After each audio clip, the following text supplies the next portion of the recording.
राष्ट्रीय अटल जनता पार्टी ने उठाया किसानों का मुद्दा। आज दिनांक 20 सितंबर 2020 को पार्टी कार्यालय में पत्रकारों को संबोधित करते हुए राष्ट्रीय अध्यक्ष उमाकांत पांडेय जी ने केंद्र सरकार के किसान विरोधी अध्यादेश को बहुत ही किसान विरोधी बताया और कहा कि हमारी पार्टी किसानों के पूरे भारत में आंदोलन करेगी और जब तक केंद्र सरकार किसानों पर जबरदस्ती थोपे गए अध्यादेश को वापस नहीं लेगी तब तक किसानों के लिए लड़ते रहेंगे। अध्यक्ष जी, आज मैं आपसे ये जानना चाह रहा हूँ कि आज की डेट में ये जो पार्टी यहाँ पर बैठी हुई सभी लोग लगभग सम्मिलित हैं, तो यहाँ पर क्यों बैठे हैं, क्या मिशन है आपका? हम लोग प्रेस कॉन्फ्रेंस के माध्यम से मीडिया पत्रकार बंधुओं से जनता तक एक बात पहुँचाना चाहते हैं कि जो अभी प्रेजेंट टाइम की सरकार ने कल अध्यादेश लाया है किसानों के लिए, इसी विषय में हम कुछ चर्चा करेंगे। पहला विषय यह है हमारा कि अभी जो कल अध्यादेश आया है किसानों के लिए, इस पे हमारी पार्टी कड़ा विरोध करेगी और दूसरा चीज इसमें कहीं से भी किसान का कोई लाभ नहीं है। जितने बिल पास हुए हैं सारे बिल किसानों के नुकसान से हैं। सारी चीज तो तुम प्राइवेट में दे रहे हैं, आप कहां से किसान का फायदा हो? मंडी भी प्राइवेट खत्म हो जाएगी, आपका किसान अपने मनमानी किसान रेट नहीं लगा पाएगा, अमीर आदमी अपने मनमानी रेट लगाएगा। ये सब मुद्दों पे हम आज जनता तक पहुंचाएंगे। किस तरह से विरोध करेंगे सर? हम अपनी जनता सरकार तक ये मांग करते हैं कि इसका अध्यादेश वापस ले, नहीं तो हम लोग धरना प्रदर्शन करेंगे। सर, अधिकतर आज की डेट में जितने भी ज्ञापन जाते हैं, मुझे जानकारी के अनुसार वो एक पत्र रूप में जाते हैं, लेकिन उनकी सुनवाई नहीं होती। जहाँ तक मैं ये देख रहा हूँ, अभी बेरोजगारी के मुद्दे को लेकर के समाजवादी पार्टी, कांग्रेस पार्टी, अन्य पार्टियां किस तरीके से मांगे कर रही हैं और रोड पर आकर के धरना प्रदर्शन भी कर रही हैं, उसके बावजूद भी लाठीचार्ज भी हो रहा है उनके ऊपर, लेकिन इसकी कोई सुनवाई नहीं हो रही। आपका जो ये मुद्दा है, उस मुद्दे के आगे शायद मेरे हिसाब से बहुत छोटा, क्योंकि पब्लिक इसे नहीं जानती, हमारा किसान इसे नहीं जानता। तो आप उन सारे मुद्दों के बीच में अपना ये मुद्दा किस तरीके से रखते हैं? हम सरकार के माध्यम से हम लेटर अपना पत्र समर्थन पत्र उनको वापस देंगे और उसके बाद अगर उसमें नहीं जाता हमारा पत्र उनके पास पहुंचा, उसमें नहीं वो आदेश करते तो हम लोग धरना प्रदर्शन 10 घंटे तो रहेंगे, गांधी प्रतिमा पे करेंगे, इसके लिए इसकी मांग करेंगे, इसको बिल को वापस लिया जाए। जिसे सर, आज मैं ये देख रहा हूँ राष्ट्रीय अटल जनता पार्टी, जिसमें नीचे लिखा गया है मिशन 2022, तो इसका सर मूल रूप से क्या कारण है? ये 2022 लिखने का कारण क्या है, या आपकी ये जो पार्टी बनी है, पार्टी क्यों बनी, इसका उद्देश्य क्या है? सर, सबसे पहली चीज, हम लोग बचपन से एक चीज सुनते आए हैं, कहावत हम लोगों ने बहुत सुना है, बहुत जगह लोगों ने पढ़ा है, आवश्यकता ही आविष्कार की जननी होती है। सबसे पहली चीज, आज हमारे उत्तर प्रदेश की जनता को, हमारे समाज को आज एक नए चेहरे का, नए मुद्दे का हमें जरूरत है। विभिन्न पिछली जितनी भी सरकारें हैं, जनता ने सारे सरकार के कार्यकाल को देखा है, समझा है, उनके कथनी और करनी में अंतर रहा है। हमारी पार्टी का उद्देश्य बनाने का यही था कि पिछली जो भी सरकारें हैं, जिन्होंने जो कहा है उन्होंने किया नहीं है, इसलिए जनता अपने आप को ठगा सा महसूस कर रही है।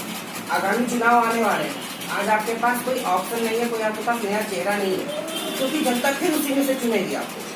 तो इसलिए हम लोग एक नया पार्टी और नया चेहरा लेकर के जनता के सामने आए हैं, ताकि जो पुराने मुद्दे हैं जिन पे राजनीति होती चली आई है और उन मुद्दों को आज तक सॉल्व नहीं किया गया, उन मुद्दों का हल नहीं निकला है, उन सभी मुद्दों पे हम चुनाव में उतरेंगे, हम जनता के बीच जाएंगे। इसलिए हमने अपने एक नई पार्टी का गठन, राष्ट्रीय अटल जनता पार्टी का गठन किया। तो प्रसाद मौर्य जी, प्रयागराज में उन्होंने ये बयान दिया है कि गलत बयान है। 5 साल जो संविदा की सरकार, 5 साल की डेट में जो बेरोजगारी के लिए मुद्दा उठाया गया है, ये गलत है। इस विषय पर सर आप क्या कहना चाहेंगे? क्योंकि ज्यादातर लोगों के दिमाग पे तो ये हाईलाइट है ना कि आज की डेट में जिन लोगों को जो है सरकारी नौकरी मिलेगी, पहले 5 साल तक उन्हें सफर करना होगा। इस विषय पर सर आपका क्या कहना है? सर, सबसे पहले तो मैं ये कहना चाहता हूँ इस वर्तमान सरकार से, सर ये आर्थिक चेहरा लेकर के काम नहीं होता।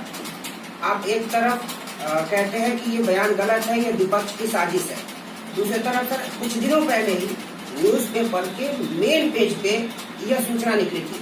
कोई भी जनता डायरेक्ट सरकार से पूछने तो नहीं कहता, मीडिया के माध्यम से वह सूचना जनता तक आई है। क्या केशव प्रसाद मौर्य जी मीडिया को गलत साबित करना चाहते हैं?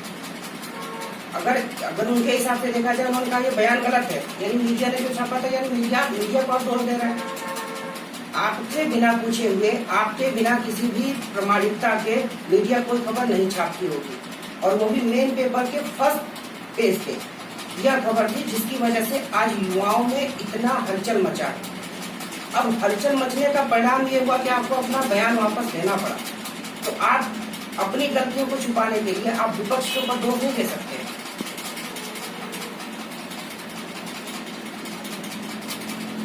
एक सवाल है मेरा कानून व्यवस्था को लेकर के। आज की डेट में मैं पूरे यूपी में नहीं, पूरे इंडिया में मैं ये देख रहा हूँ, एक तरफ सरकार ये कहती है कि जो कानून की व्यवस्था है वो कानून की व्यवस्था बहुत ही ज्यादा सुदृढ़, लेकिन मैं ये देख रहा हूँ रोज डेली बलात्कार हो रहे हैं, रोज डेली चोरियां हो रही हैं, और रोज डेली आदमी अपनी बेरोजगारी के चलते जो पहले के टाइम पर जो है चोरियां होती थी, कहीं शटर का जो है ताला तोड़ दिया जाता था, कहीं शटर काट दिया जाता, तो आज की डेट में ये हालात फिर से हो चुके हैं। तो इस कानून व्यवस्था के रूप में, कानून व्यवस्था का सुधार के लिए किस तरीके से आप जो है कोई योजना है आपकी? क्योंकि आज की डेट में मैं जब जाता हूं तो जितनी भी पुलिस है वो पुलिस ज्यादातर मामले को सिर्फ ठंडा करने में लगी रहती है, और ये कहती है कि रात भर पुलिस वाले हमारे गश्त करते हैं। अगर पुलिस वाले गश्त करते हैं तो ये चोरियां कैसे होती हैं? क्या उनकी आंखों के सामने होती हैं? किस तरीके से इसके विषय में क्या कहना है आपका? सर, सबसे पहले अगर हम प्रशासन की बात करें, ये प्रशासन स्वतंत्र रूप से कार्य नहीं करता है। प्रशासन जो होता है वो सरकार के ही अधीन होता है। सरकार की मंशाओं के अनुरूप जैसा आप उसको ऑर्डर देते हैं वैसा प्रशासन कार्य करता है। इसलिए हम इसमें प्रशासन का पूरा दोष न देते हुए, हम अगर ऊपर के जो बैठे हुए हैं, जो आप लॉ एंड ऑर्डर मेंटेन कर रहे हैं, अगर उनका बर्ताव सही हो प्रशासन के साथ, अगर उनकी पकड़ प्रशासन की अच्छी हो, तो प्रशासन सर अपने हिसाब से गलत नहीं कर सकता। दूसरी चीज सर, अगर हम प्रशासन की आप बात करें, राष्ट्रीय अटल जनता पार्टी का हमारा मेन उद्देश्य है, हमारे जो चुनावी मुद्दे हैं उसमें हमारे माननीय राष्ट्रीय अध्यक्ष जी का यह सपना है कि आगामी चुनाव में हमारी सरकार आने के बाद ग्रामीण स्तर तक हम पुलिस चौकियों का निर्माण कराएंगे, और जो एसआई, जो इंस्पेक्टर वहाँ पे पोस्टेड होता है, वो ड्यूटी करने जाता है, सर सुबह जाता है, शाम को चला आता है, तो उसको वहाँ पे सर परमानेंट किया जाएगा विद कांस्टेबल। जब आपके गांव में पुलिस 24 घंटे आपके आसपास रहेगी और मित्रता पूर्वक व्यवहार के साथ रहेगी, तो सर जाहिर सी बात है घटनाएं और जो अपराध है उन पे हम रोक लगा सकते हैं। किसानों का जो लाई है सरकार, उसका हम विरोध करेंगे। तो आज की सरकार अगर आ जाती है उत्तर प्रदेश में, तो आप उन किसानों को कैसे फायदा पहुंचाएंगे? किस तरीके से फायदा पहुंचाएंगे? किसानों के लिए फायदा चाहिए। किसान को आज चाहिए क्या? उसको अपनी लागत का मूल पैसा उसको उचित दाम मिल जाए। ये चीज तो मिल नहीं रहा किसानों को। किसानों को हमको जो उचित उनकी लागत है उससे प्रॉफिट जो अमीर आदमी ले रहा है, हम अमीर आदमी में डायरेक्ट किसान को नहीं फायदा देंगे। वैसे इसके लिए क्या व्यवस्था लागू करेंगे? हम जो जैसे अब मंडी जाता है, मंडी में किसी दलाल के थ्रू बिकता है उसका सामान, मैं डायरेक्ट वो मंडी को अपने हाथ से बेचे जाके किसान। मंडी में डायरेक्ट अपने किसान से मंडी दलाल के थ्रू क्यों बेचेगा? अपना सामान अपने हाथ से जाके बेचे वो। फिलहाल यही व्यवस्था हो रही है अध्यादेश में ऐसा नहीं है, तो मंडी को ही खत्म कर दिया इन्होंने। मंडी को ही खत्म कर दिया इन्होंने। इन्होंने दलाल जो है वो अड़तिया जो होता है उसको खत्म कर दिया, मंडी को खत्म किया इन्होंने। किसान आज भी अपनी मर्जी का रेट नहीं ले सकता। अमीर आदमी जो खरीदेगा अपनी मर्जी का रेट लेगा। अध्यादेश देखिए, पहले आप पढ़िए उसको। उसमें इन्होंने किया है जो तीनों अध्यादेश लगाए, उसमें कोई भी मंडी खत्म कर दिया, अमीर हाथ में निजीकरण में दे दिया। अब अपनी खेती अपने हाथ से नहीं वो करेगा तो दूसरे अमीर आदमी पे चला गया। आज भी उसको कोई अगर सामान अपनी खेती बारे में समझना तो अगले आदमी से खरीदना है तो उसकी मर्जी का रेट देना है। अपना जब सामान लेके देने जाएगा तो उसके किसान की मर्जी का रेट नहीं है, वो उसकी मर्जी का रेट है।